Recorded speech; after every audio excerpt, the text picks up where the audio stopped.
to Dr. Skye. I'll come back after I introduce Dr. Skye. Of course, I'll hand it over to her, and I'll come back later on to introduce Dr.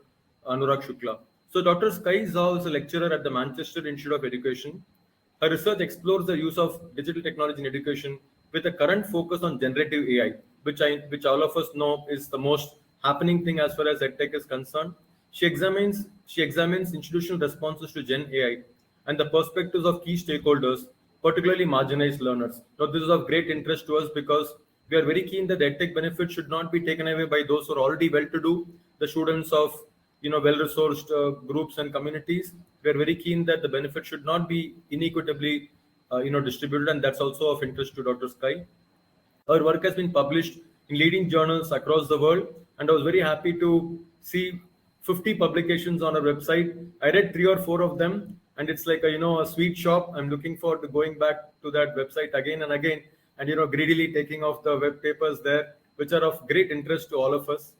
And today she'll be talking about the use of generative AI in UK higher education, as I mentioned earlier, and she will share perspectives from institutions, educators, and students.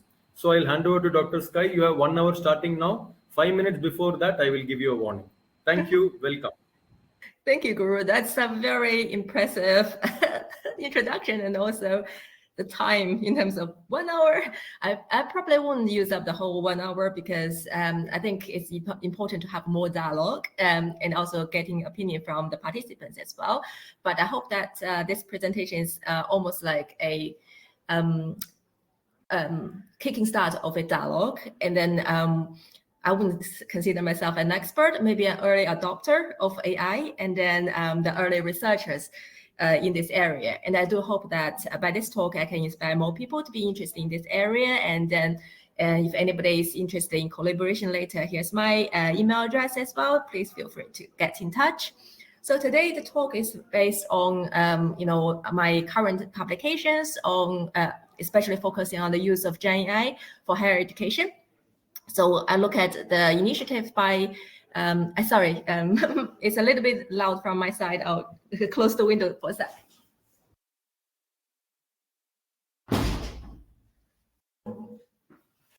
Not sure what happens with the campus. Probably there's some student event. Apologize for the extra noise. So I would like to talk about the initiative from higher education and the perspective of educators and students as well. So how we could probably unite in this kind of chaotic situation of Gen AI, which we should see the benefits as well as the drawbacks, and how do we kind of balance this. I'm going to the next slide. So, okay. Stephen Hawking once said that the rise of, I'm trying to get rid of the option so I can see my screen better, but seems not available for me to do that. So I will just make a full screen. I can't do that as well. Sorry, just allow me to. If you try that, click on the top 3 buttons. I'll anyway exit the video, so then but you can click on the top 3, but the 3 dots and say full screen presentation. Maybe that will help. I've hid the toolbar, so now I can see my screen now. I know what I'm talking about. Apologize for that.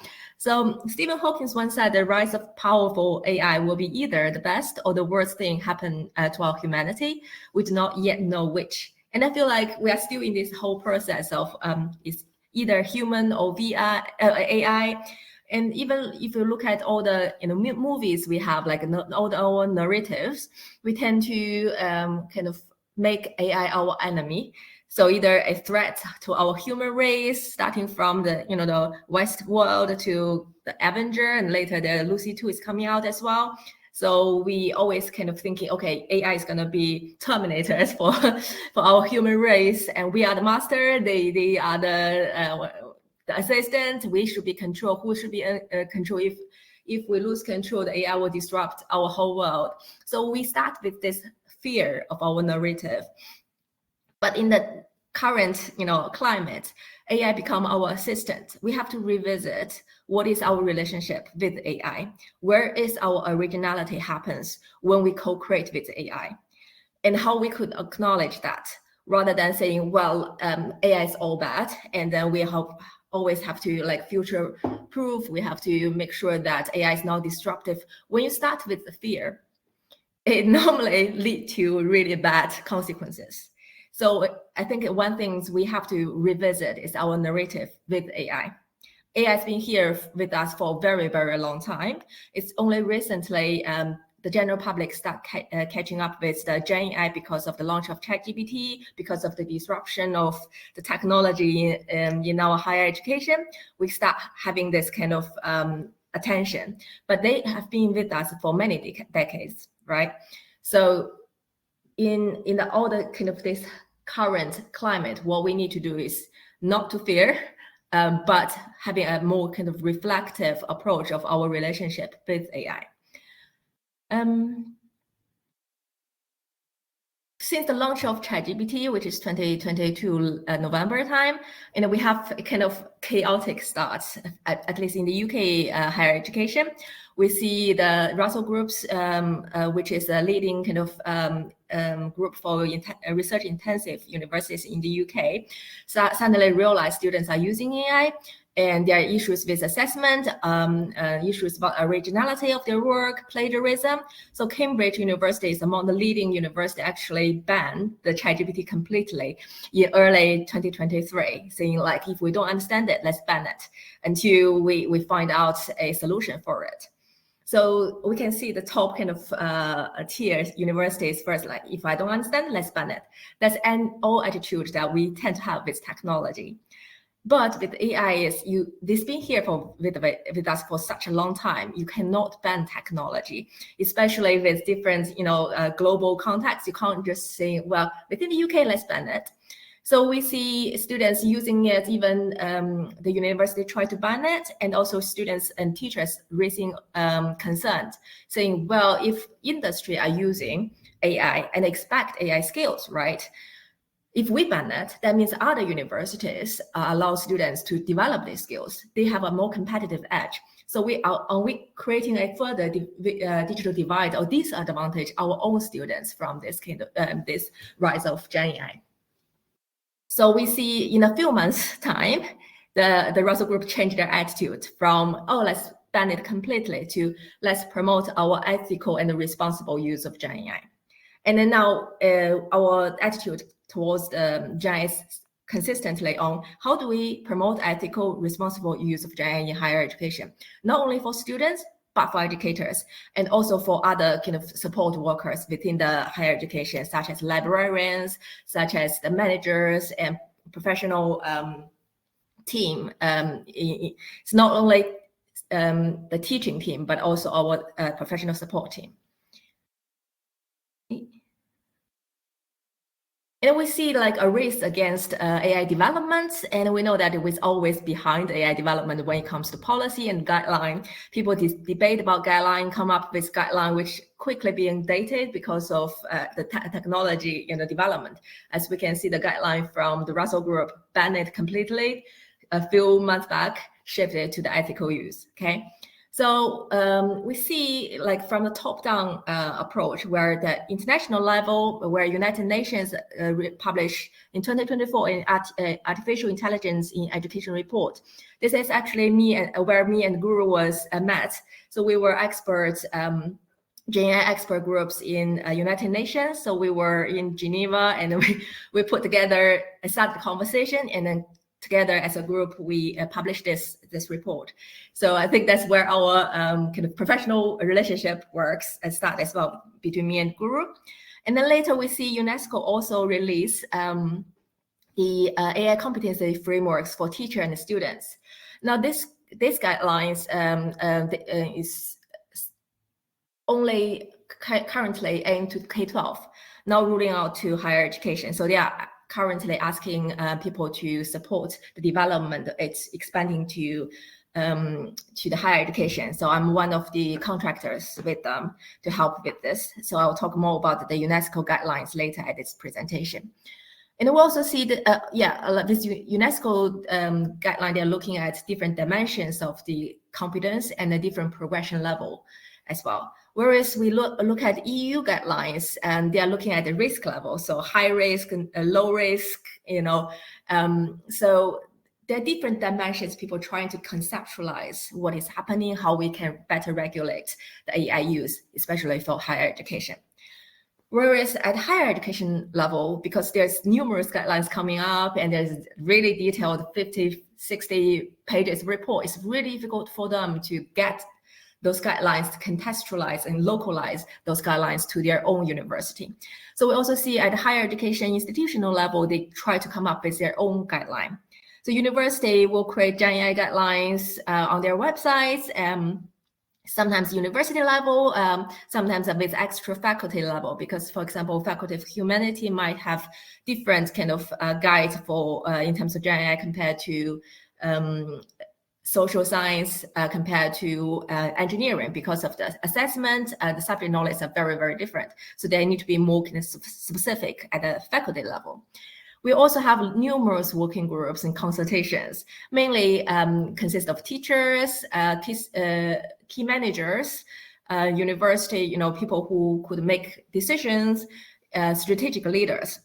Not many students, and people tend to talk a lot at this kind of meeting. I was invited to so numerous group works, and then nothing was really concrete after say 10 meetings, and then we see the whole delay of getting the policy guidelines, because people have different perspective. There are so much debates within one meeting, and that for me, that's not really efficiency in terms of policy making.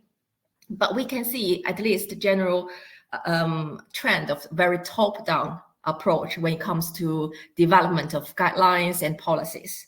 And then from the top down, it's not really easy to translate to the actual guidance and practice to guide the practice. Whereas in terms of adoption, is the other way around. It's a very, very bottom up. Students self-directive approach. They get to the information from social media, peers, and they start exploring it at their own time, and maybe at risk of falling victim as plagiarism. Staff start getting information from students and then from maybe their peer colleagues. Oh, I've been using AI this way as well. So it's very, very a bottom-up approach. So we see the policy-making people not necessarily have their own experience of using AI. They are making decision of policy, whereas students and staff who are using at the ground level wouldn't be invited to those kind of expert meetings and making decisions. So there is a mismatch here that we see that often that results in the policy and guidelines not really materialize at the practical level. So just a little bit background of my own personal journey, just in case you're interested in how I got into with Gen AI. So I'm I work in the UK, but my first language is Mandarin Chinese. So English is my second, sometimes third language to operate. So I actually myself experienced lots of language barriers in working in this environment, operating a second language. And on top of that, I'm expected to publish. So publish means I have to engage with academic writing, and academic writing is different from our daily spoken English or written English. So I have extra language barriers. And that's why I can relate to a lot of students who are using second or third language to write. And that's something I always try to say, how can I help, find tools to help myself moving out and then having more kind of equal stand with my peers who use their first language to write, right? So I identify the barriers I have in terms of the structure and the formal vocabularies I'm lacking. And then I start discovering the tools. At early stage, there were tools like Toolkit, I would say, Academic Phrase Bank, which is actually from Manchester University, where it's a website full of text that you can copy. And because those are standard text, and then you can put your own writing in between. So it was not considered as plagiarism, but it's a very, very basic way of learning academic English.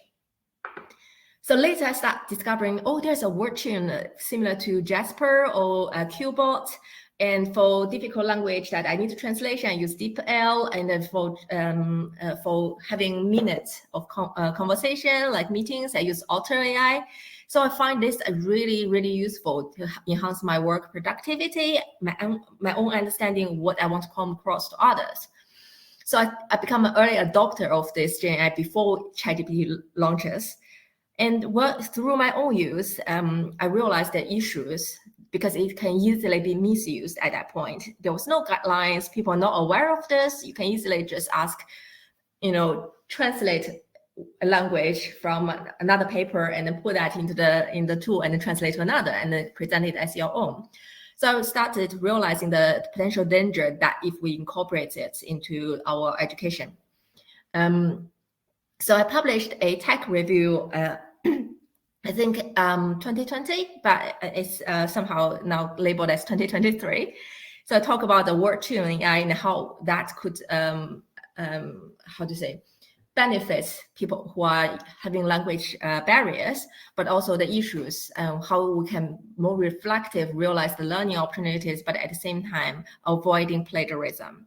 So that was become one of the most cited paper in that journal called Relic Journal, which for language education journal, just because by accident that catches the time of ChatGPT launch.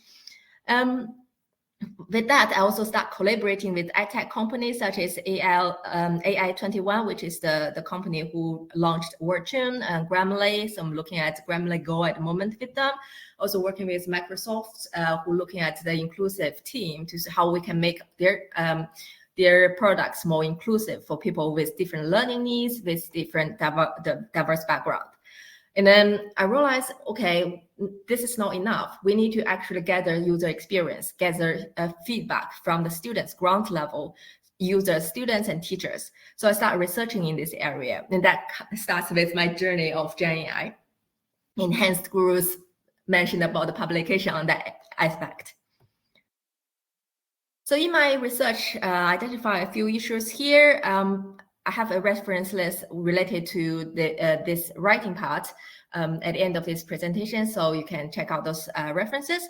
But mainly I realized that Gen AI can reduce cognitive barriers, like lots of users are when they write academic writing, they have like information overload, cognitive overload, especially if they're operating in different language or if they have special learning needs.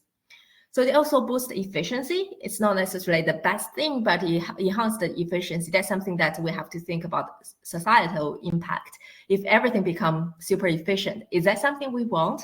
If you can publish one good paper 1 year, which is current norm, and then, without your language barrier, all of that, and then the university started that, okay, now you can publish 20.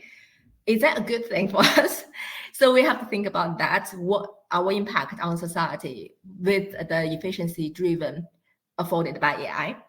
And it does support equity especially for marginalized learners. I'm going to showcase some papers, projects where disabled students and international students, voices on this. There are also concerns about inaccuracy.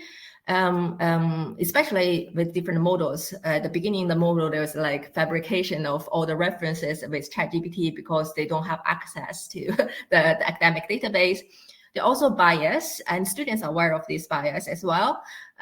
Students are also aware about over-reliance on technology because it does boost your confidence, help you to remove the mental writer's block, let's say. But at the same time, if suddenly you don't have internet, what will happen to us? I mean, we recently have the outbreak of Microsoft having 1 day not working. We have the Spanish outbreak of power outrage. What will happen to us? Suddenly we no longer have the technology for work. That's something that we need to consider as well.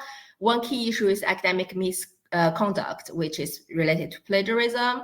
And that is a shared concern with students and university, although university are more vocal about it. Oh, what do we do about it? But students are the ones who might lose credit over it immediately. So students have more concerns, actually hidden concerns compared to the staff and the university. There are also environment impact. We already know that, the training of the data, the labor exploitation in Kenya, where for the data training as algorithm, we also know the data center, the heating issues for environment, and also the potential new form of digital divide. All of this is presenting to us in a hidden aspect when we compare to, we see the immediate benefits for us.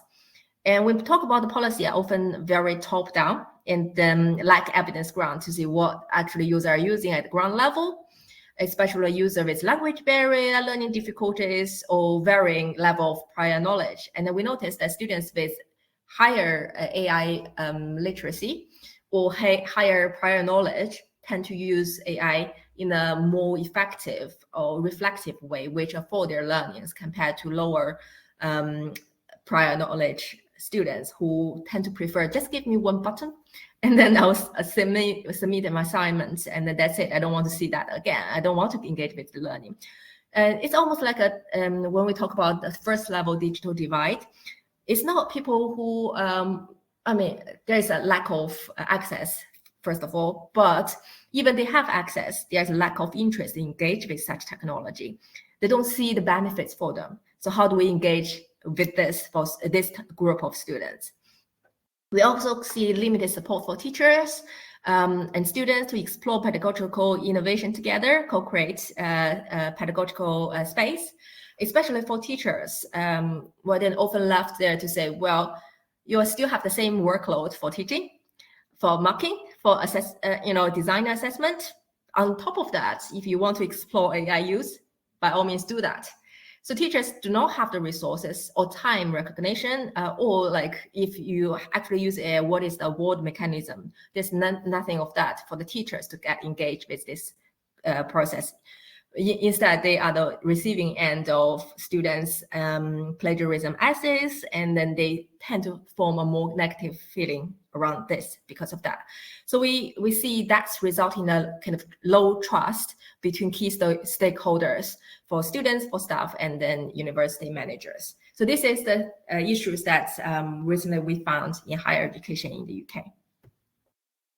So I'm going to showcase some of the recent projects I've done. So hopefully that evidence the issues, and then we can discuss about what we can do and how things could. I'm interested in learning from the Indian perspective, what has been done, etc. So let's have a conversation after this.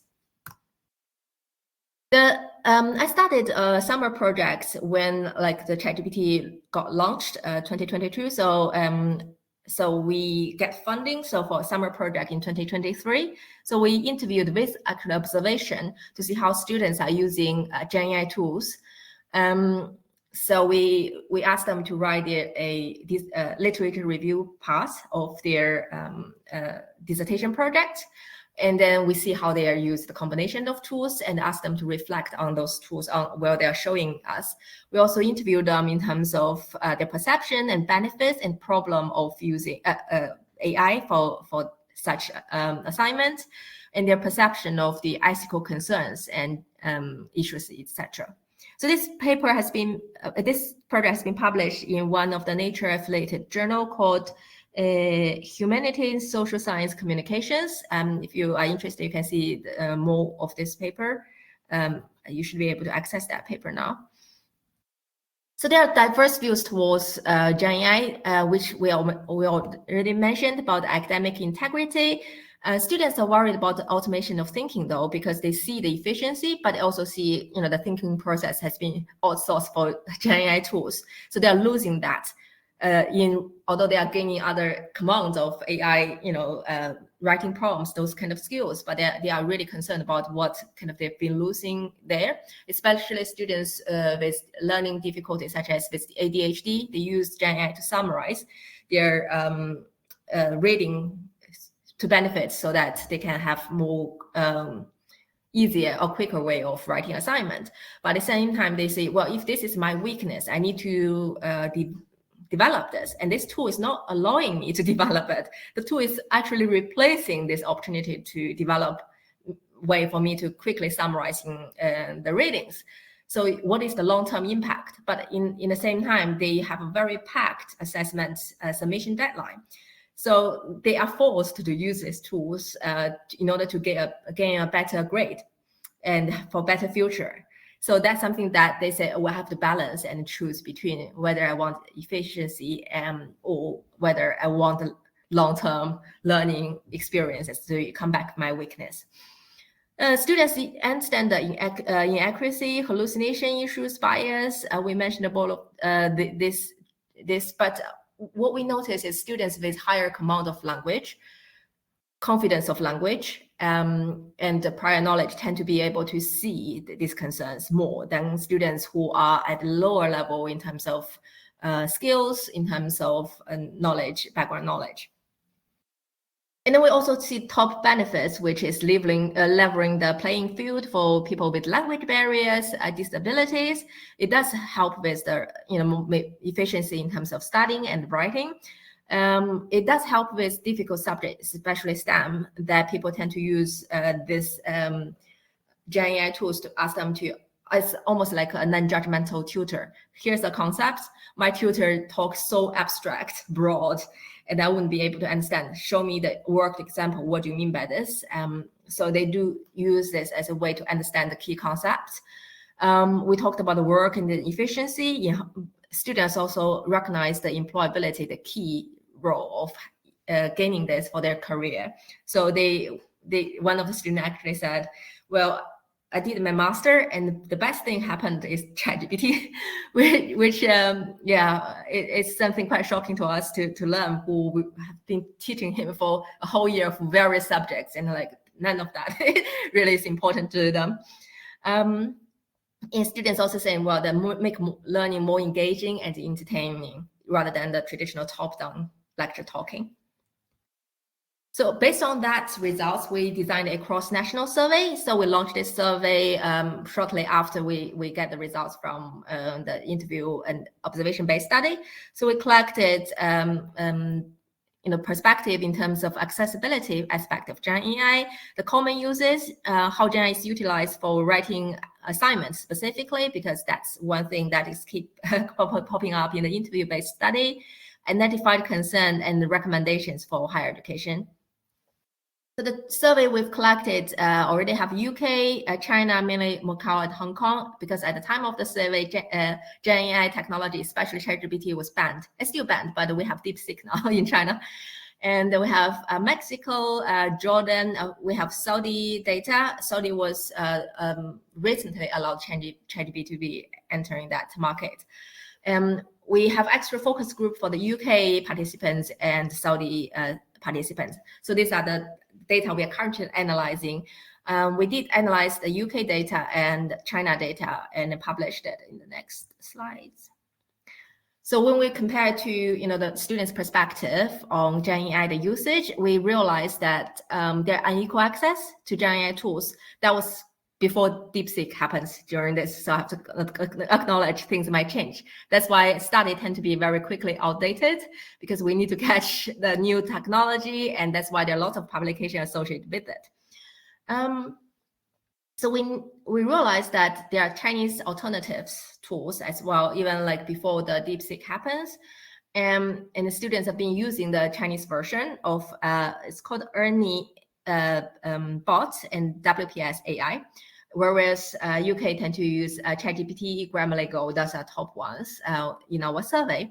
So we realized the longer the time people using it, there will be unequal access attitudes and non-communication between these two contexts, which was very concerning at that time when we see the results.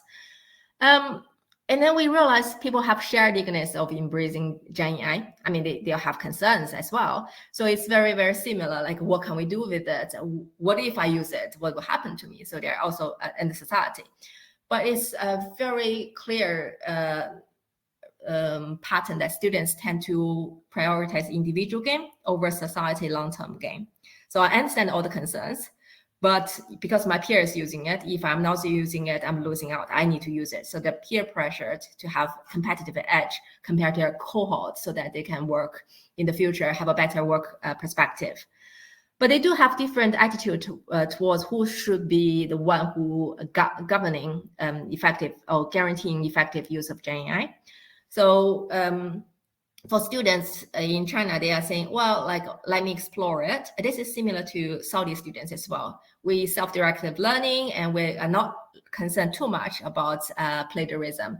Or compared to students in the UK, they said, well, if you are giving us the policy, if you are penalizing us for unfair advantage usage of Gen AI, you tell us what is good, what is bad, without telling us that, without us getting us involved in these guidelines, and you're penalizing us, then that's not fair for us either. So we can see UK students are more active in getting involved with the guideline.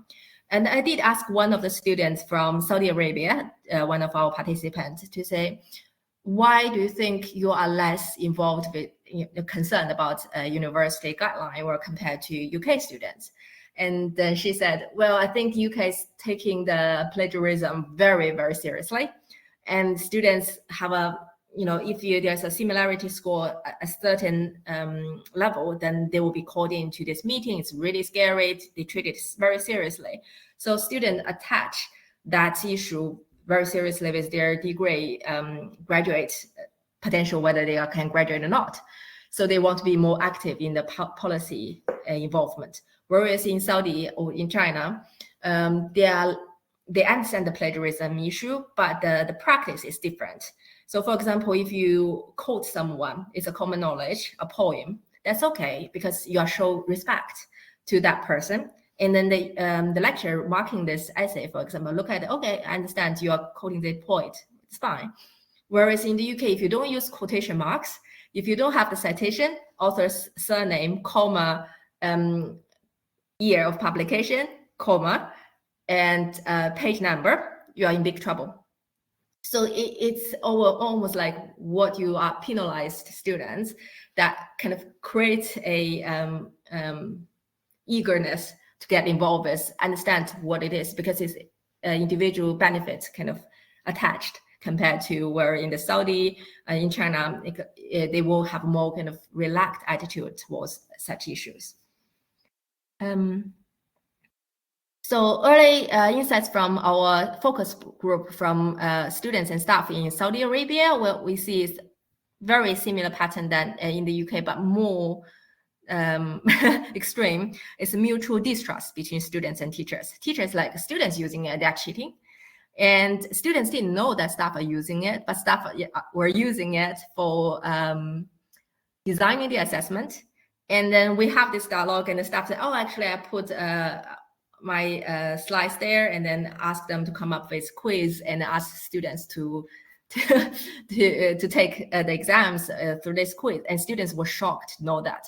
So we can see that there was a mistrust between student and staff on how to use Gen AI tools. And that again translates into like, how can we have a open dialogue? I'm so afraid of letting students know, like as staff, I'm using Gen AI, because students will lose respect and trust to me.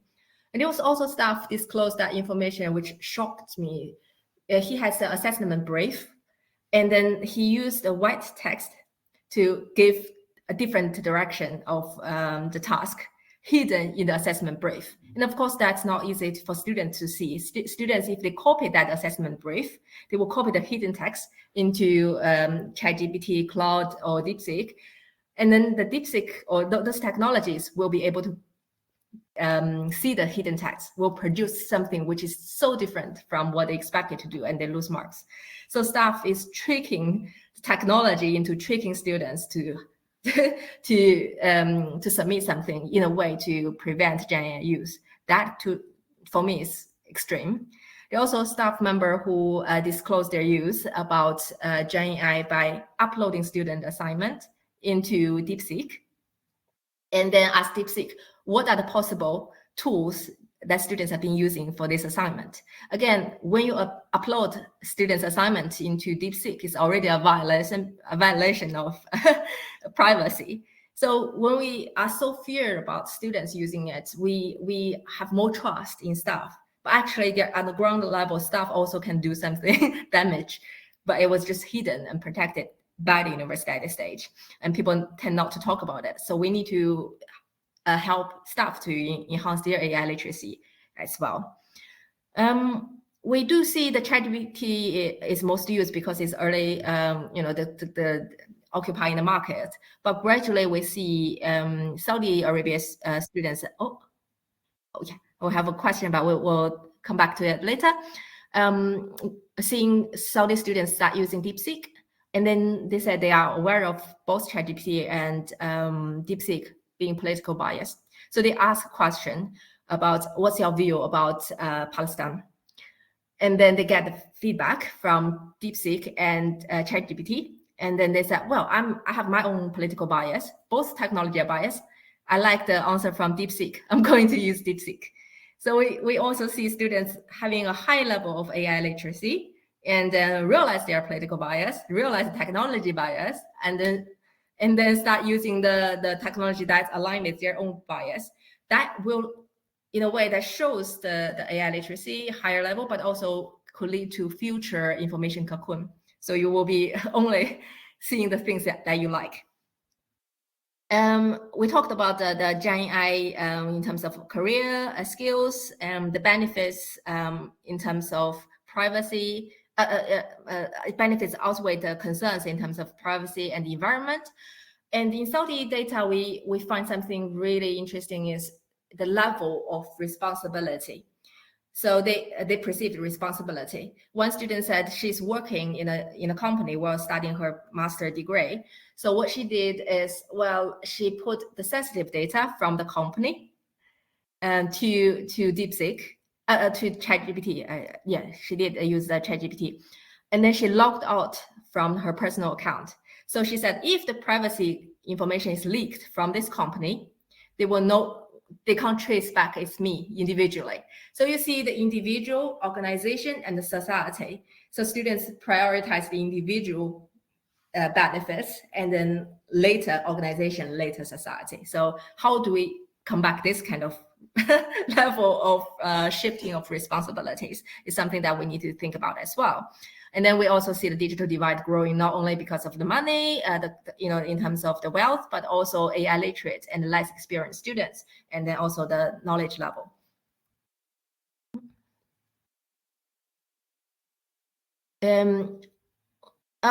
We also collected the students with disability in the UK and see their use of Gen AI as an assisted technology, because Gen AI at the moment is not really considered as assisted.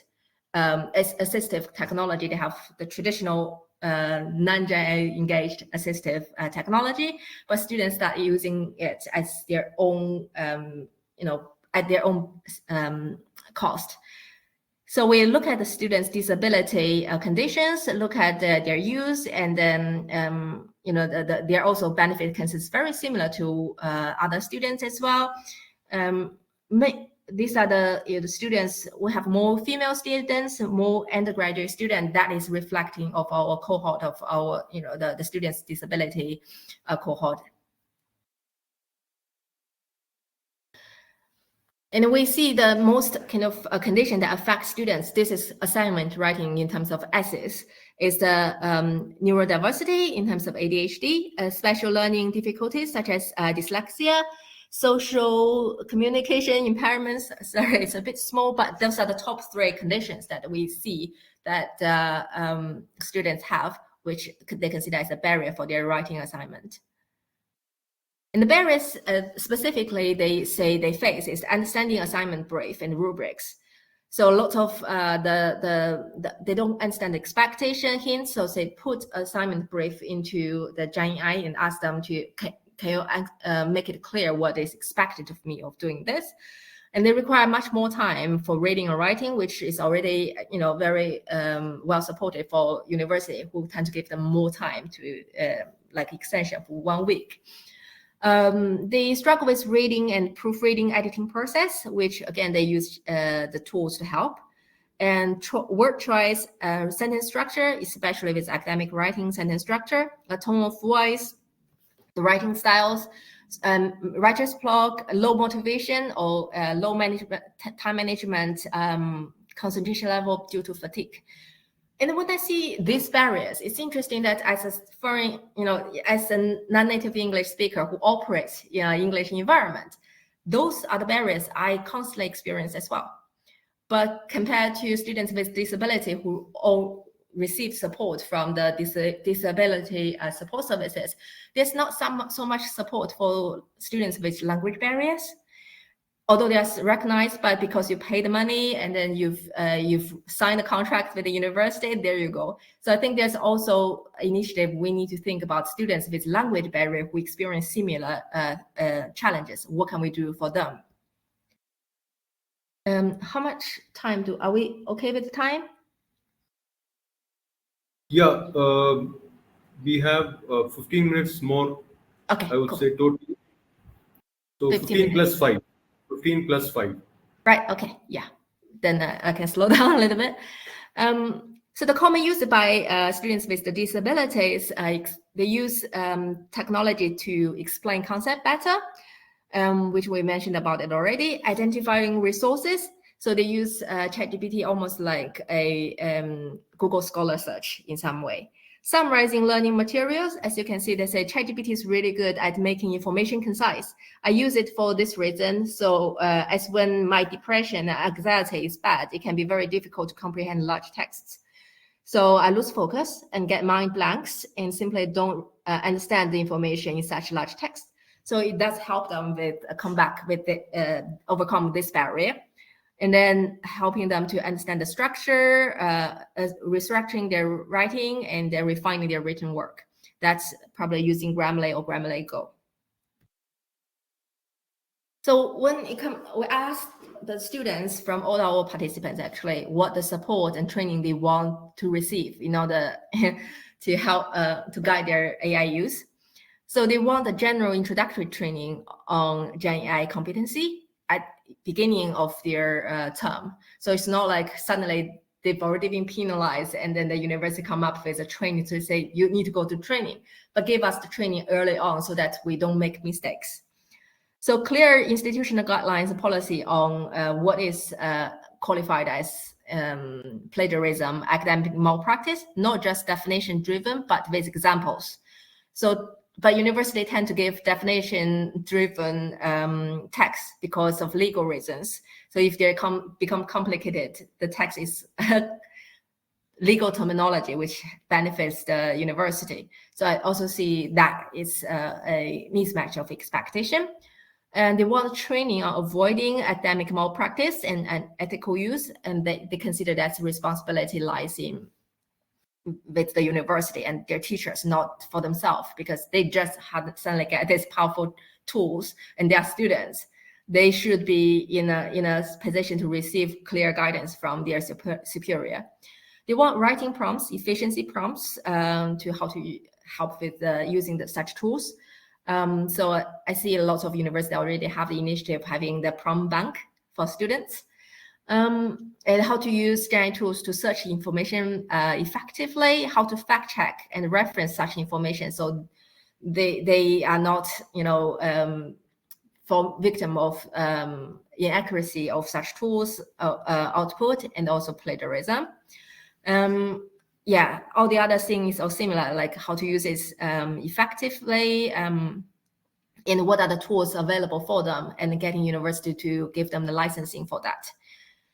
And then when we ask the teachers, they quite mirror what students want as well.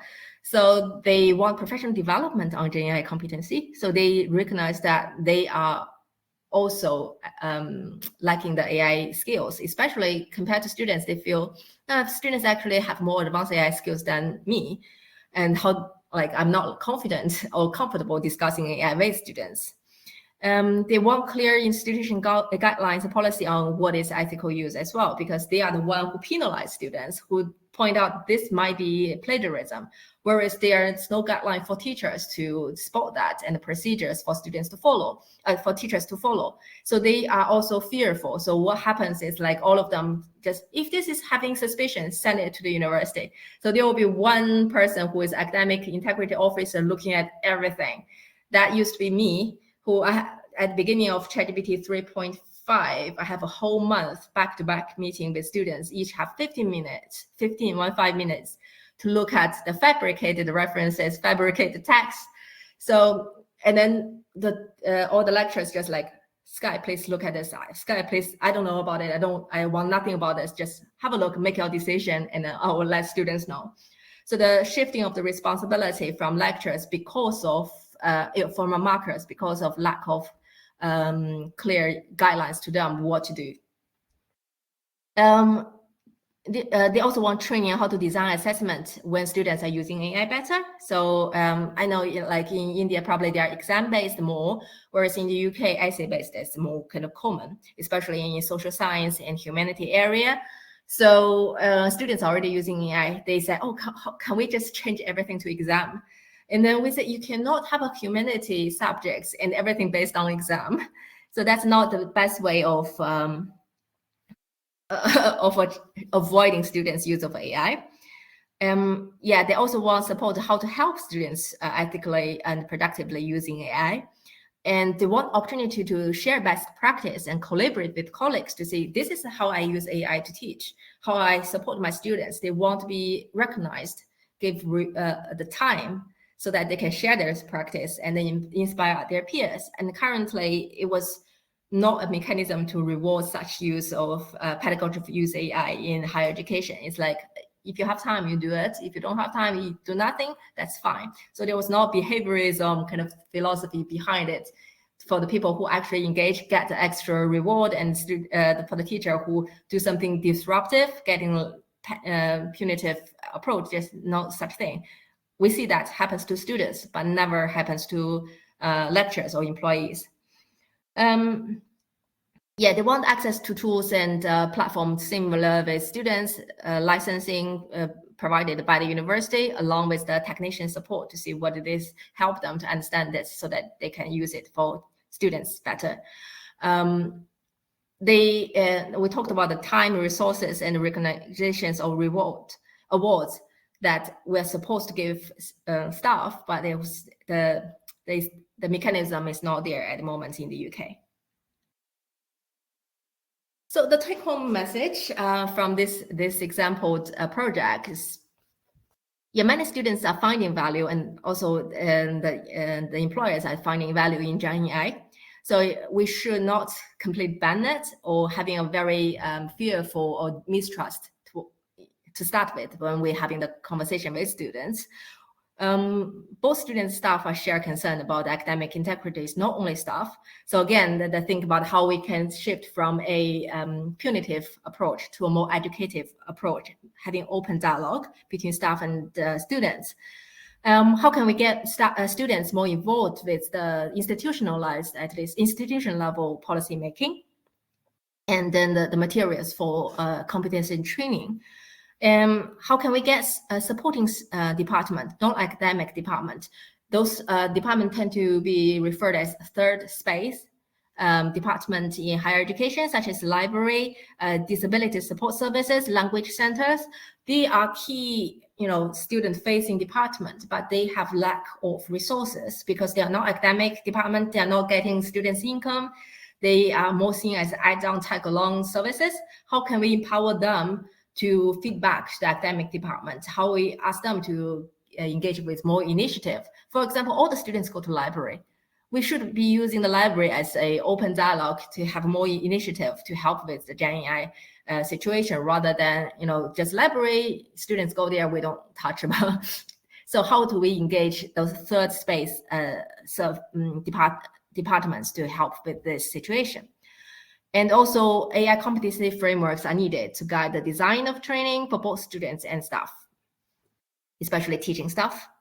So I'm gonna just to showcase the UNESCO AI competency framework. I'm not sure whether you've heard of this. We are trying to promote this to higher education, and I also want to get feedback. What extra dimensions you think the teachers and students might be different from the K-12. So as you can see from the dimensions, we look at 5 dimensions, which human-centered mindset.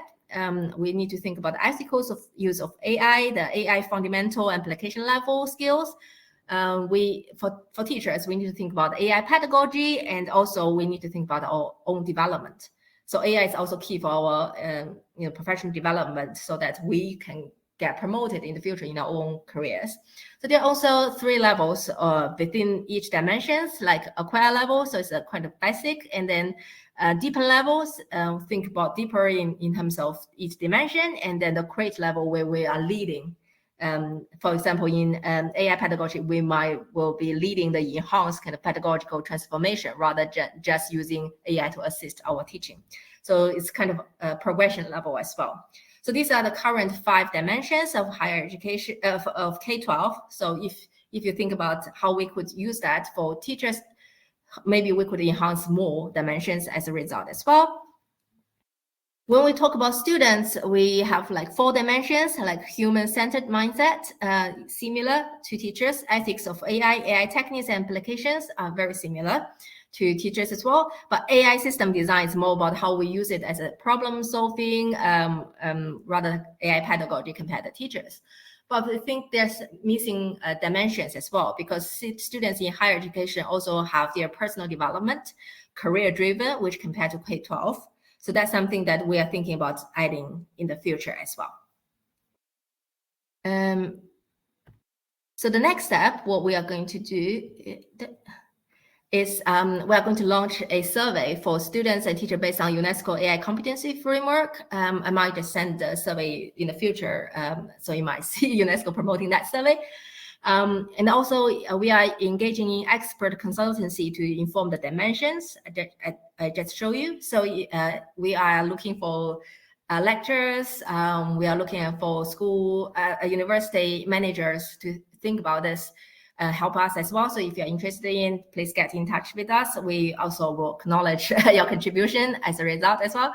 So that's something that we are our next step, but we're also analyzing our current survey as well, which I will show you with the Saudi, Mexico, Jordan areas. But I think that's we're moving to the UNESCO AI competency framework. So these are the references that I put in that support this presentation. I have more papers. If you're interested, you can look at the the publishing record.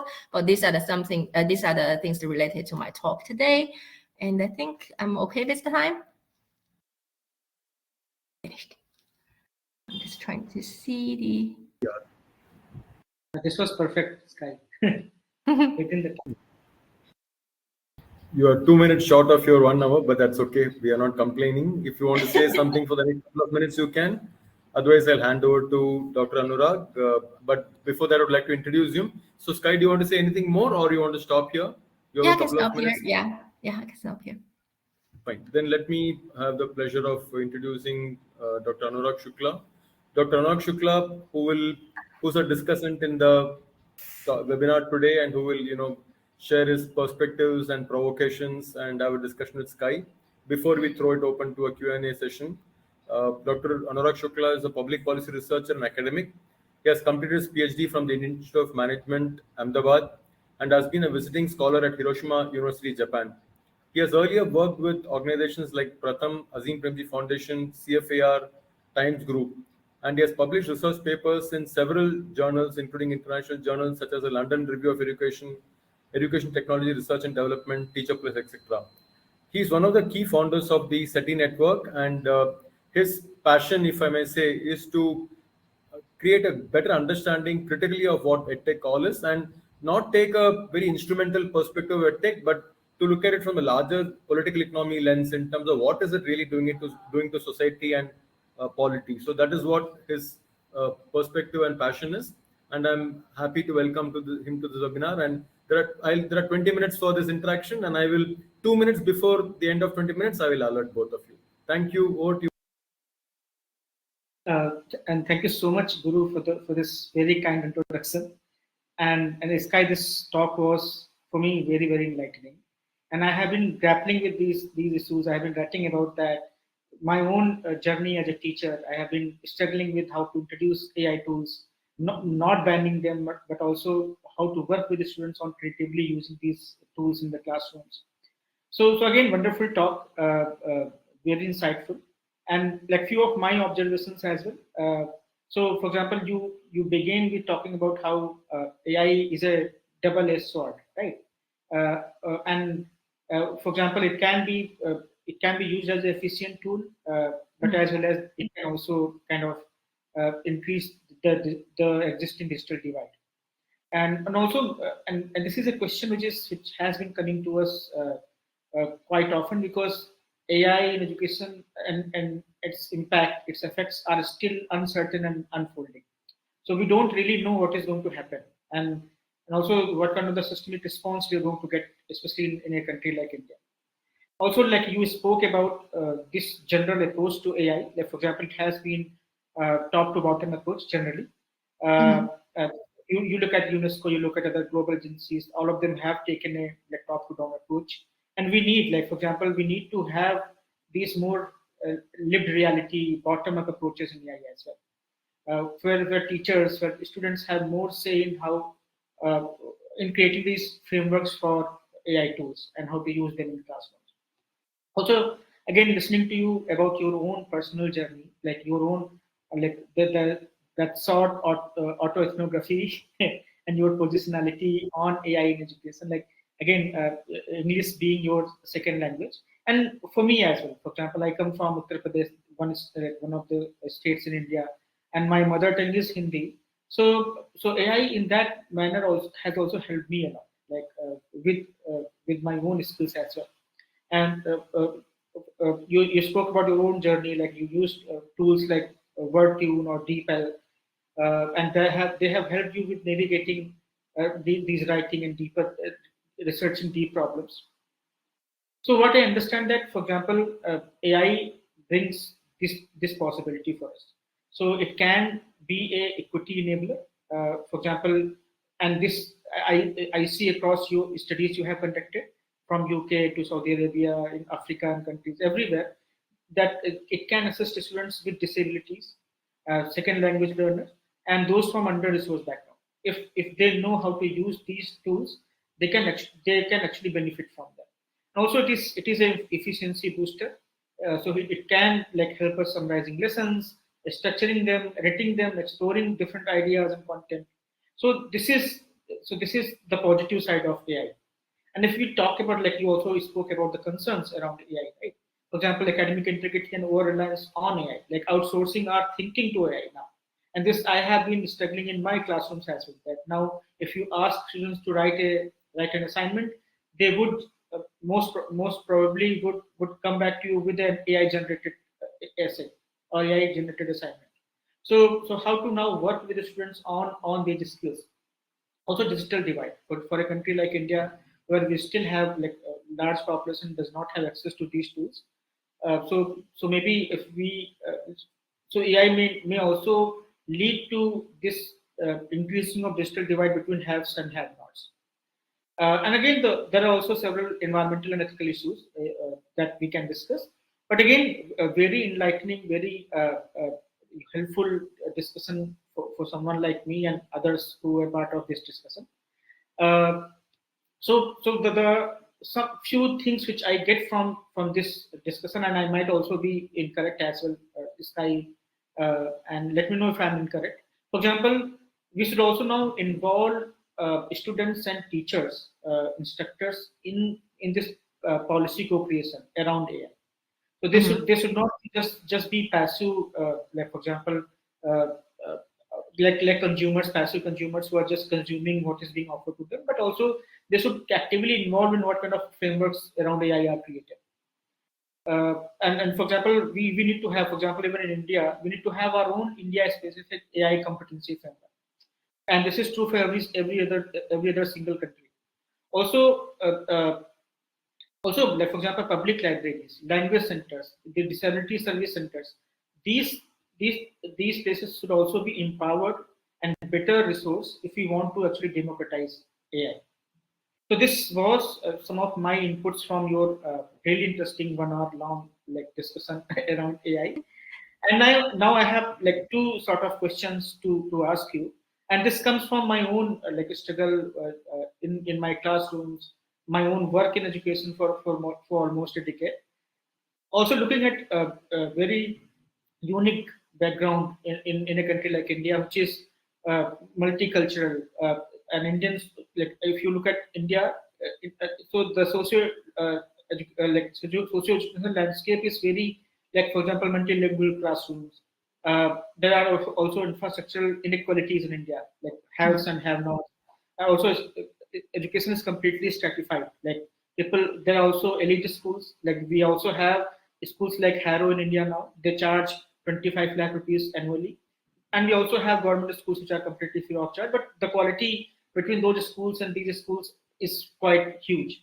So this is stratified schooling and higher education system as well. Also, this in India especially, and in other Asian countries as well, we have this exam-oriented culture.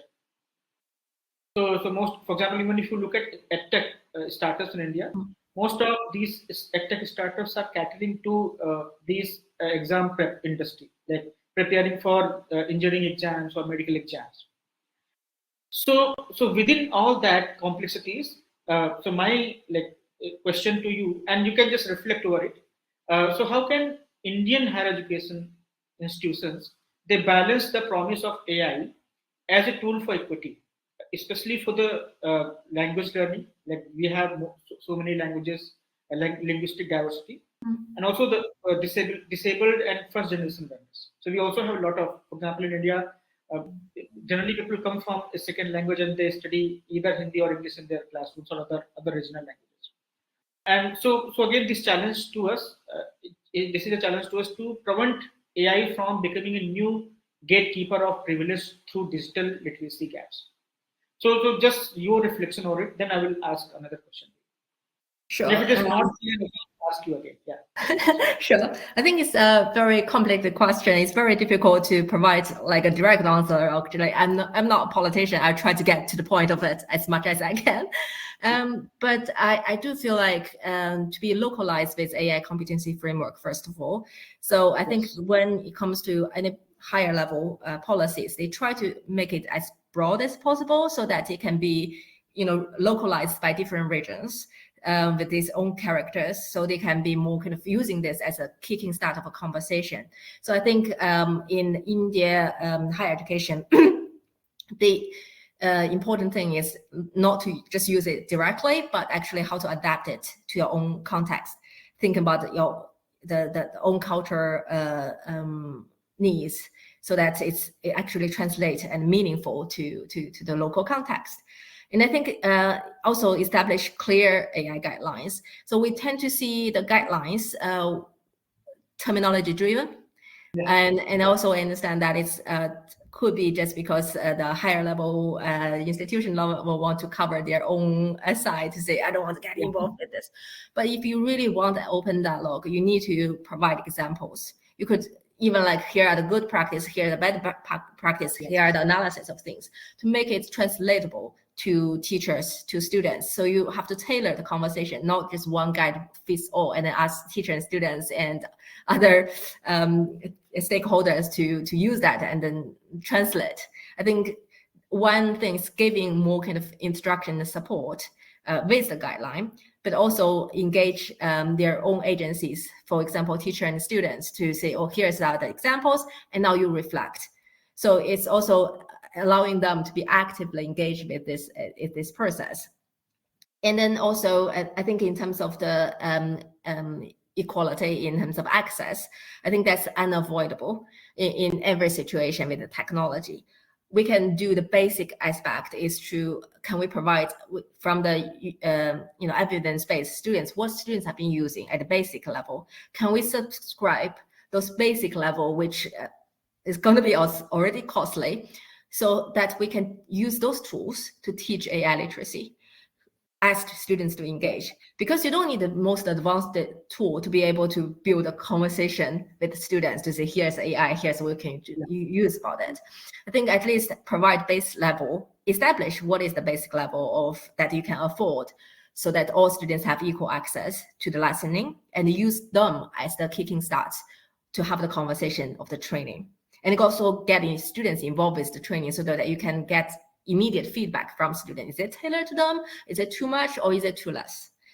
I mean, you never know. Sometimes I talk to students, their use, like free tools are way advanced than I would expect.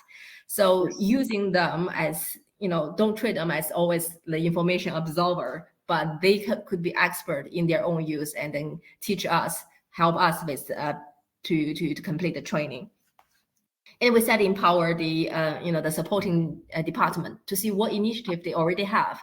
So we sometimes leave them alone to do their own things, and it's like library. They are little impaired. Student disability is supposed to be their own impair, unless I have some students I can send to them and I'll communicate with them.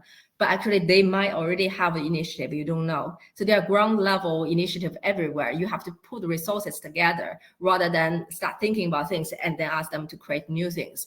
First, establish what is there already, put them into more kind of almost like ingredients in a cookbook. You have to make a recipe first rather than start from nowhere. And another things, establishing mentoring system maybe for people who are already benefits of such tools to allow students to mentoring other students, give reward to those student ambassadors so that they can pass the ethical use and effective use to their peers. And maybe establish some student showcasing event so that also boosts the trust between students and staff. The students can say, okay, I've used this in this. I'm putting myself at risk because I could be wrong.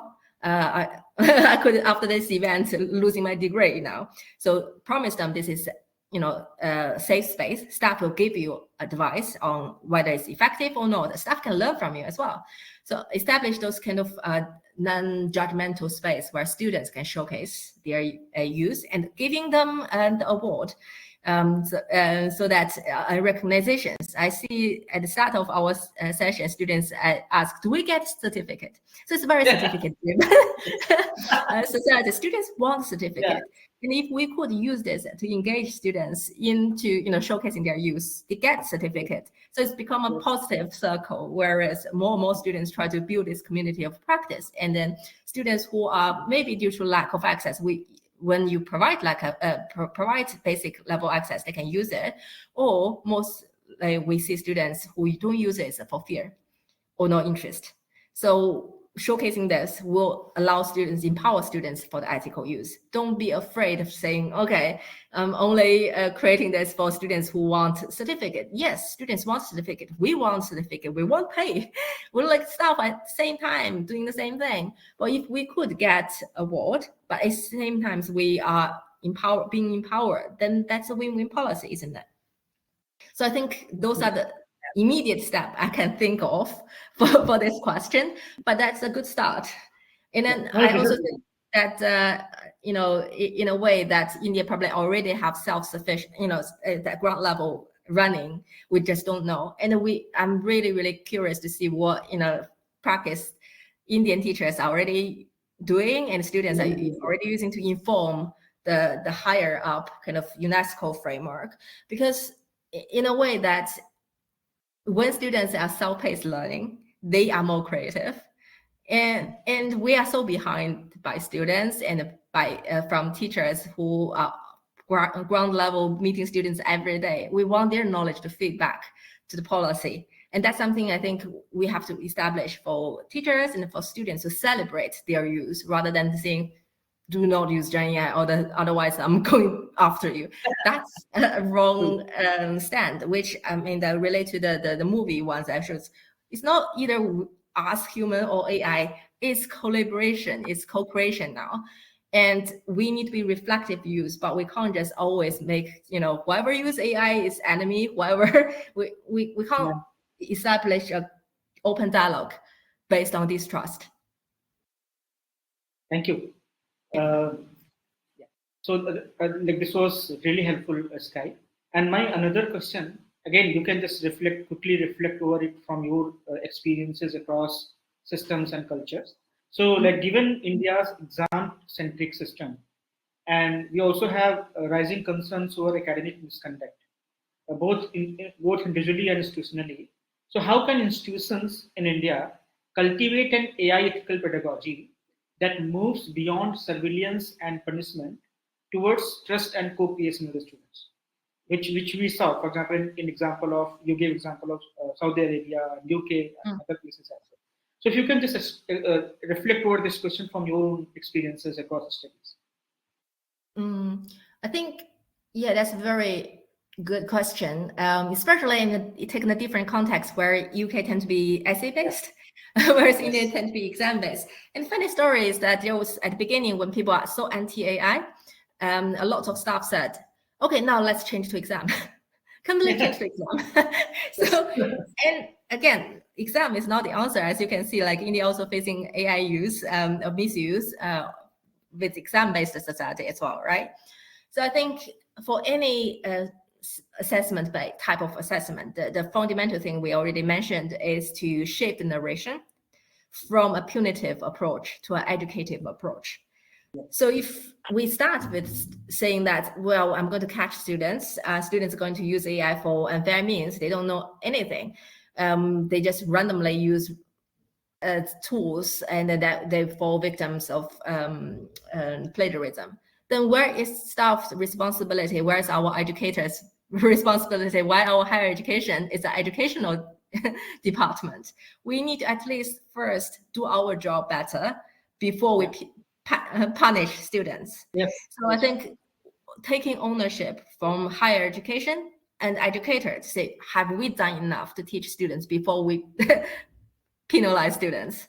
That's something we need to reflect. So we need to first change the climate from the educational approach, from a punitive, scaring students away from doing something, to here's me, that could anybody could make a mistake.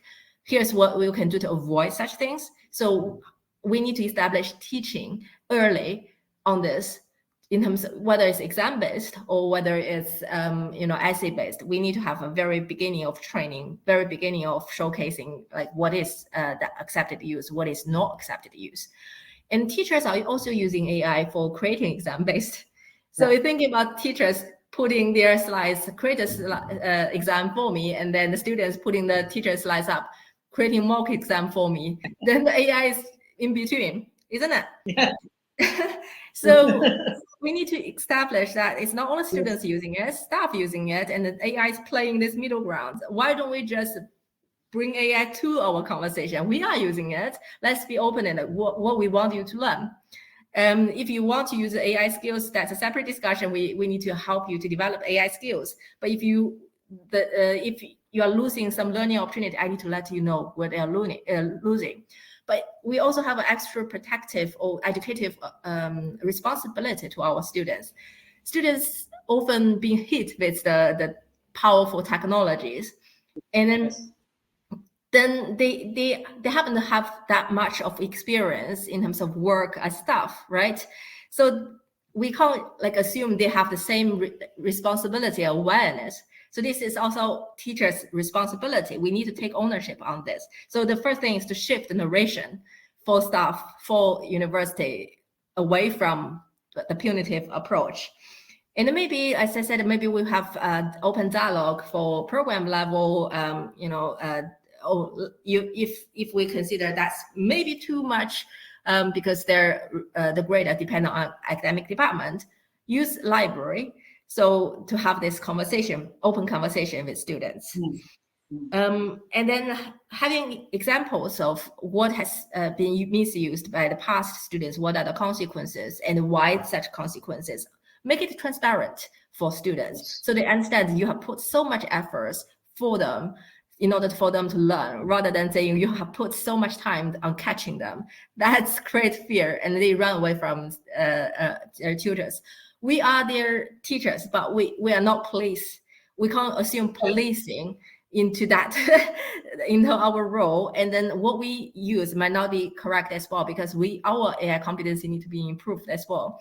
It can't be what staff think is right and wrong and students fit in. We need to have a mutual dialogue. We also have to go towards them, that dimension. So I think it's not very concrete, but I think that's at least my first point is like shifting the narration. That is the key. That is useful. Thank you. So back to you, Guru. Now we can open up the discussion forum for any kind of question. Yeah, thank you. So now the floor is open for participants to raise questions. So there is already a question on the public chat, so I'll just read it out, and I welcome others also to type their questions in the chat, or you can even unmute and speak. I'll request Chandra to release the ability for participants to speak. He says it's already done. So Redama wants to ask the question. I think while you have raised the debate to the level that instead of just looking at are you using ChatGPT, are you using Gen AI, can we look at it a little bit more complexify in terms of why are you using it, is it useful or not. But nevertheless, I think in the Indian context, where historically, like Anurag said, our higher education systems and school education systems are primarily based on recall based assessments, and recall based assessments are easy to game using AI. So question on the chat is, can you tell us some simple ways by which we can identify for students who have used AI in their assessment submissions, but they are claiming that they have not used AI? So is there anything that you can suggest in terms of easy tips for the participants here? That's one question. I'll come back to you with more questions, but if you can answer this. Yeah, identifying this. Well, based on my own previous role as academic integrity officer, it's very easy to see because the type of writing is quite generic. And if people using lower model, so the data are fabricated, the references are not picked up by Turnitin. I don't know whether you use Turnitin to see the similarity as well. And also, if it's like a large number of cohort, it's very difficult to identify. But if you have a smaller kind of cohort, that's normally what, when we at the dissertation stage, we see, oh, that can't be written by the students because it's too generic, and I don't understand what they say. That's different from my own in-person conversation with the students. So I think lecturers' prior knowledge, the subject knowledge, will play a huge role in defining and seeing this. Another is the similarity. There's some Turnitin software, or there's anti-AI software called ChatGPT 0. There's lots of like that. That you can identify whether that's human written text or is 80% of AI written text. But the issue with this is if you try to identify that with that thinking, what will happen is if you consider that probably is the problem, you can, as a conversation to start with the student, but then you are already having the opinion that probably is AI written. You already have your bias against the students. And I had that when I had the conversation with all the students that I have to meet. And just a warning that might make your world very focused on activity, and that's only a small number of student cohort. Most of students I know that are very using AI in a very ethical way. And another thing is if you really use AI detection software in your decision making, so students come back to you to say, what is your source for claiming that I'm AI, this is AI written? So you said AI. So you're using AI to identify AI. What is the inaccuracy rate for your AI detection software to detect that one? You can't really justify that either. So become a ongoing kind of worms. That's what one of my colleagues in Germany, their university is using AI detection software. It results in a huge appeal cases from students because the university is using AI to combat AI. And if you're not asking students to use the AI, why would you use the AI to make decisions for you, right?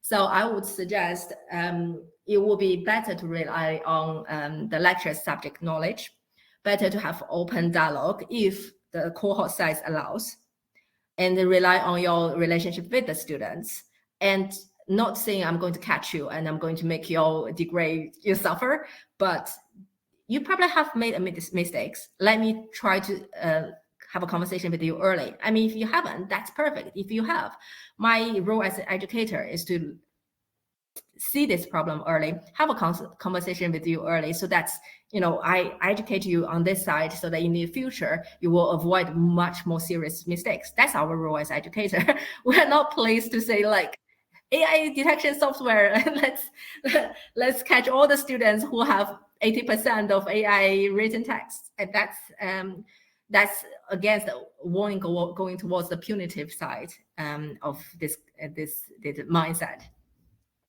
Yeah, I hope that answers the question. Thank you, Skye. Yogesh has raised hand. Yogesh, are you there? I'm not able to find you on the public chat now, but if you're around, unmute and speak. Yeah, Yogesh, I'm unable to find. Right. I'm unable to find the Q&A on I'm accessing it from my mobile, so therefore I've had to ask this way. Right. So you mentioned about the Office of Integrity in which we're involved. Can you just, because Indian universities don't have that. I mean, there is a research office, but it's just more for an administrative sort of compliance, clerical kind of roles. So how does it work there? Can you please elaborate? And how has that role changed since the onset of Gen AI? Right. So that's a very good point, because that's why, like, I made the point of Saudi students and Chinese students are less worried about the exploring AI, and then they don't want to get involved much with the AI policy because it's less severe compared to them, because there's no such officer looking at every assignment. Right. In the UK, we normally have academic integrity officers, normally 1 or 2 officers, also academic staff. So each academic staff have a multiple kind of admin roles. And that term for my role is academic integrity officer, happened to be the launch of ChatGPT year. So I had like a huge volume of cases referring to me. So what happens when students submit their assignment or exam, there will be a system called Turnitin, and staff start marking on that, and staff have not sure about, is it students written text or is it AI? Has the students just make the AI to write their assignments? They will give me they will send an email to the academic integrity officers within the department. So they're within department academic integrity officers, and then there are faculty, school level, university level. So at the academic department level, what happens is, when we receive that email, we'll see the number, we'll see the student number, student essay, and then the note from the marker to say, this is why I suspect. Okay, we have to go through that assignment to see what it is. And then if we consider, that's a fair ground, then we send an email to the students, have a conversation with us. At the meeting, students can bring their peer to support them as well, and to explain why such writing. We have one student have 100% similarity match, and was an Indian student. And then I had a meeting with her, and she said, I'm so worried about the similarity score. So I asked my dad, who works as a professor in Indian university, to submit to check if that's okay. And of course, that's okay. So she submitted, but because she checked at the Indian university, Turnitin absolved that similarity. So it matches with her submission in Indian university. That's why she got called in. Right. So we also, we don't have like assume students are, guilty. We give students a conversation at that meeting. But that's my approach. I see a lot of academic integrity officers already made up their mind before they see the students. They're basically telling the students, this is the issue, this is a punishment. So it's very human errors could happen within this, especially if you have like a 1 month back-to-back meetings with students. You tend to be like, get out of those jobs as soon as possible. And what we see is like our society expects human to make errors. Once technology make errors, it's a big taboo. So they would dump all the cases to one person to make the decisions on students' degree. And if that happens, if students complain, we have protective mechanism.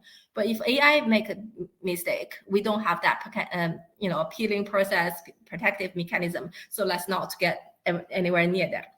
So that's the department level. So which is achievable with one staff or 2 staff to look at one small department of a few programs. And when we couldn't establish whether that's a severe case, such as they find contract cheater, such as they completely using AI and they have such a bad attitude, we refer them to the university level. That's almost like a court hearing case. So there will be a professor from law department acting as a judge. All the terminology become inaccessible with the courtroom type of terminology. I went there a few times to represent the department view, and then the students will be almost like defendants. And then they can also bring a representative for them. Normally it's a students union, pair them with another, officer. So it become a courtroom drama. But then when students have language barrier, when students don't understand the courtroom, they don't understand what their rights, they are hit with like this much profile of low case almost, they are not in a good playing ground, playing, what's it called, level ground. So we are almost like, in the courtroom, you assume to be innocent until prove otherwise. In faculty level, in the university level, it's like you have to prove something that you didn't do. So that was almost, I wrote a opinion piece on that. I'm like, this is wrong, because I went there and then I see it and I made voice, and the department said to me, probably you are representing department, don't fight with the department. So I got told off by my previous university for that as well. So you see, when there's injustice, the system is not perfect either. We need to make changes at department level, at university level, when things are changing. But too much time we rely on the old system, and we are reluctant to change, and then we have a fear of change, and then we attach this very negative view, and then we attack people who make changes. And that's our society, our human society. And then I think that's the issues with UK higher education, with the little resources for academic integrity, or gatekeepers of academic integrity at a university. It's a flawed system, from my perspective. It could be put in place for good cause, but at the moment, with the all AI playing the role, it's a flawed system. It might be, I don't know if there's non-existence, what will happen in a society. Saudi is not, it's like this. And you just told me that India don't have a department level as well. It will be interesting to see how this role works compared to the UK role. And then, to see the lessons from both society. I hope that answers the how things work in the UK for academic integrity officer perspective. It's working for in terms of it's still running, but people are crying for help. For academic integrity officers are crying for help. Students are crying for help. And we can be sure it will only get worse, because the use or the misuse, however you debate it, will only increase over time. So that is there. There are two interesting questions on the chat, and I think there are two different perspectives on the same idea. So Salim says that he studied in a university where the students who are not doing well in studies are the ones who use Gen AI, because they feel that they're lagging behind and they want to use Gen AI to support them. But when they do it, the faculty looks at them as wrongdoers. So and how do we rectify that situation is this question.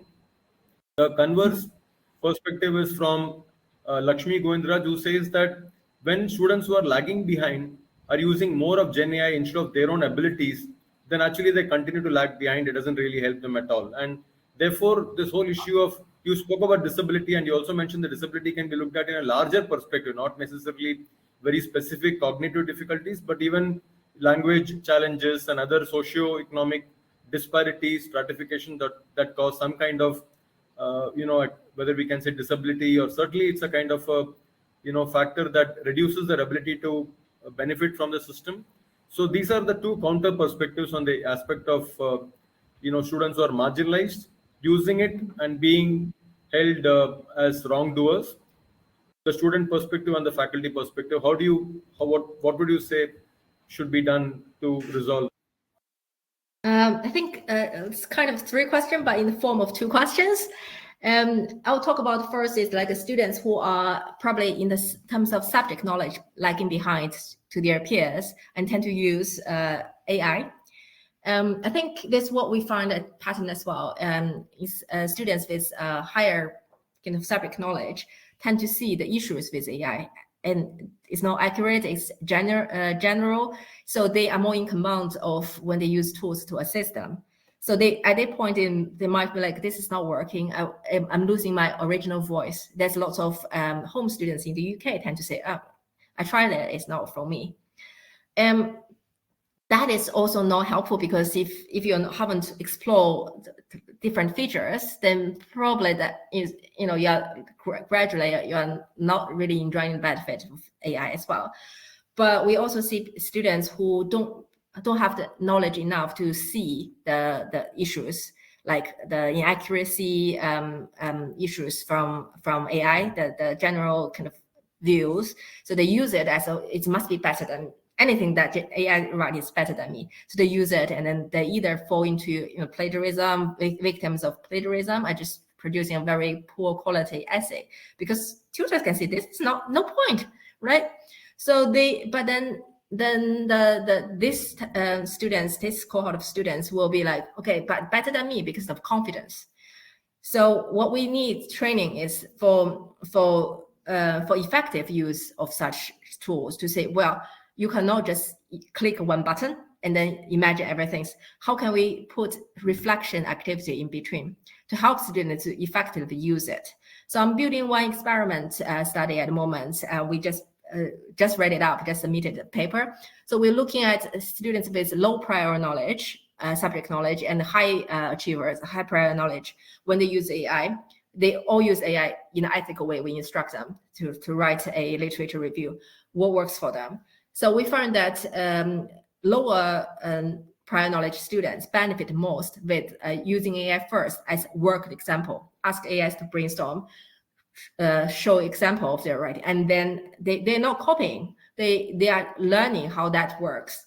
So it benefits them more. Whereas for higher level, higher prior knowledge level students, they benefit from writing their own thoughts first, and then using AI to revise the structure to make it better. So grammar check, etc. So they see their own story and how they can enhance better. So it's with different level of prior knowledge level of students, you have the different point of scaffolding. Okay, and then and as educators, you've got to target because we have to have tailored pedagogy. If some students are struggling in terms of grade, in terms of prior knowledge, maybe ask them to use AI in a certain way, but also build reflection in it. So make sure that you stop by saying, okay, here's an example, here's your writing, compare them, what you've learned. So you've got to put in this reflective element for the students. You can't expect this lower level prior knowledge level students to be using AI effectively, learning, reflect about this, seeing the benefits all by themselves. You need more scaffolding for students of this cohort. Whereas high level prior knowledge students, you can, they can opt out with AI. Anyone want to opt out with AI, that's only their choice.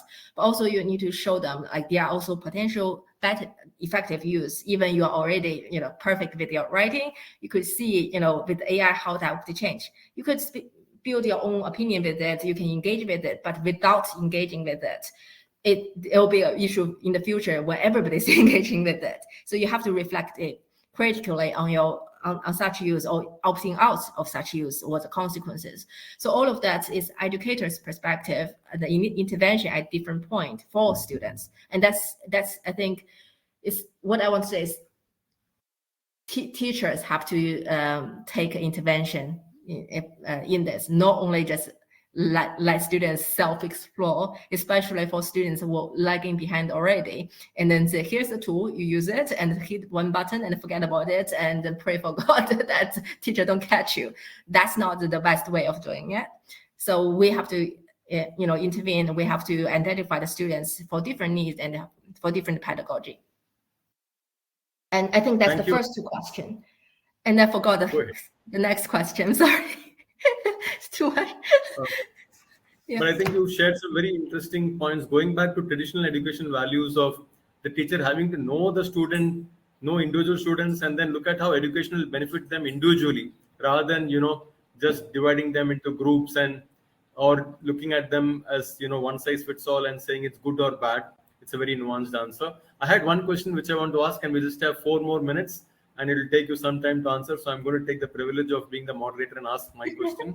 And we'll close with that. So you talked about the UNESCO framework, and of course, you didn't have sufficient time to really take us in great detail through it. But nevertheless, what I felt was the UNESCO framework seems to be taking the existing Gen AI as a given. So basic questions are, why ChatGPT is being given free of cost to us? Why are universities, colleges, faculty, students using it free of cost? So obviously, if it is so useful to us, of so much enormous value to us, but it's free of cost, that means Microsoft is getting even more value than what they are telling us. So therefore, who is owning the data that is collected? And we cannot believe ChatGPT will not take our data and use it for its own purposes, because we know that ChatGPT stole the data from the internet. That's openly known, and there is case against OpenAI as well. So, but it's not only ChatGPT; it could be other generative AI tools which all have scoured the internet and completely disregarded, copyright laws. And one is the issue of data, custody of data, use of data, misuse of data, commercial manipulation of data, political misuse of data, psychological manipulation of young people through data, which is already happening. So we know the Meta case, where Meta itself did a study that Instagram is the biggest cause for adolescent girls to commit suicide, to die by suicide, and that is Meta's own research. So we are sort of taking that generative AI will be produced by Microsoft or by DeepSeek or any of these tech giants, and they're very nobly giving it to us for our use. It's a very misleading idea. And again, the algorithms. DeepSeek is supposed to be, free and open source, and therefore I can take the model, I can put it on my server and run it. But ChatGPT is not. So both the custody, ownership, use of the models, use of the data, use of the code, I think are very, very important issues, and the competency framework must deal with them centrally. But I didn't see it in your slide, so that's my question for you. Yeah, I mean, from the framework, which I understand is that they try to make people reflect on their usage, be aware of these issues as well. But it was not, I mean, I'm not defending them, but I don't think they are saying that it was given. But it does feel like, since everybody's using GenAI, how are we going to use it better? But I think within that framework, there are aspects where you've got to reflect, you've got to understand the societal issues, and then make a balance. But the thing is, in a way that with the power rise of big tech company, in a way we see the debates of big tech company, government organizations, individuals conflict, and we don't know who should be the one who make the executive decision to see what is right and wrong. Just like what we are using GenAI for our own practice. Everybody's debating, most people are aware of the issues of data training, data leaking, and the environment society impact. The same with UNESCO as well. I don't think they could, or in a position, or well-staffed in a position to be able to stop data being fed into big tech and then the rise power of big tech. But what they can do is at least give a framework for people to reflect. Maybe this is an issue we are in. What can we do about it? And then sit and see what we can, maybe there are people who are, once people are more AI literate, they have a pushback towards such things. So I think the AI literacy framework is more on the existing ones already, and whether you want to use it or not, and what choice you want to use, why you use one over another. So it's more kind of human reflective use, or almost like you go into what we talk matrix, whether you sleepwalk into a tool, or do you want to be a sober person to be able to see what is happening, and then although you don't really have that much power to fight back, what we can be doing individually as a group and organization.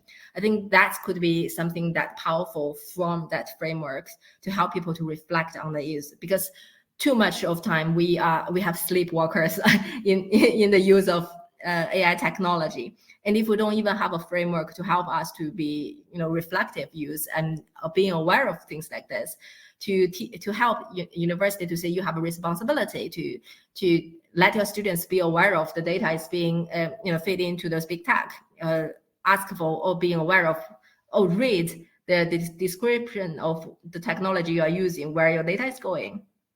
The students will not, they're young, they're learning. And if we could plant those kind of issues early to the students be aware of, they could be quicker than us to observe things, come up with solutions. So I think they are giving the students and teachers agencies to do that from this framework. But I think it's equally to say that who is the one to help us with the big power rising of the big tech? What can we do about it?